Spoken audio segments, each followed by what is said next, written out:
అంతా కూరగాయలేనా, నడుమిట్ల గింతనన్న కౌసు లేకుంటే ఎట్లా అని అంటుంటారు చాలా మంది. ఆయితారం తిన్నా సరే ఓ 2 రోజులకు మళ్ళా తునకలు ఉండాల్సిందే ఇంట్లో. మటన్ రేట్ ఎక్కువ కాబట్టి చికెన్ తీసుకొస్తుంటారు ఎక్కువ మటుకు. ఏ ఊకే గదేనా అనుకుంటే చేపలు ఉండనే ఉండే, అంతకు కాదనుకుంటే గుడ్లు ఉడకబెడితే అయిపాయే. అంచుకు ఆమ్లెట్ ఉన్న పూటకు సరిపోతుంది.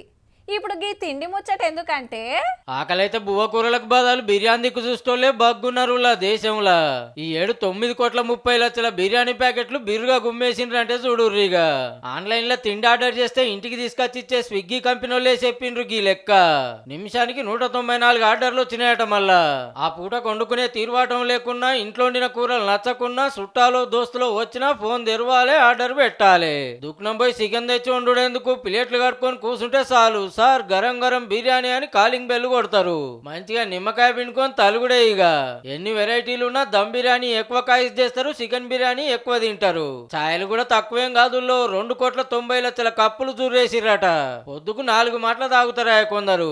అట్లనే 4 కోట్ల బర్గర్లు, పిజ్జాలు, 2.5 కోట్ల దోశలు ఆర్డర్ పెట్టిండ్రట. పగటిల్లి కంటే రాత్రిపూట డిన్నర్ కే ఎక్కువ పార్సల్ పోతున్నాయట. పొద్దుగాల ఉండింది అయిపోతే మళ్ళీ వంట చేసుడు ఎందుకని ఆన్లైన్ దిక్కు చూస్తుర్రు అన్నట్టు. ఇదంతా ఒక స్విగ్గీ లెక్కలే. ఆన్లైన్ లో తిండి తెచ్చే కడమ యాప్లు, హోటళ్లు కలుపుకుంటే ఇంకెన్ని ఉన్నాయో. ఇక 31st కు స్విగ్గీ, జొమాటోకు రికామే ఉండదు. తెల్లని దాకా పార్సల్ మోసుడే. బిర్యానీ అంటే అట్లా ఉంటది మళ్ళా.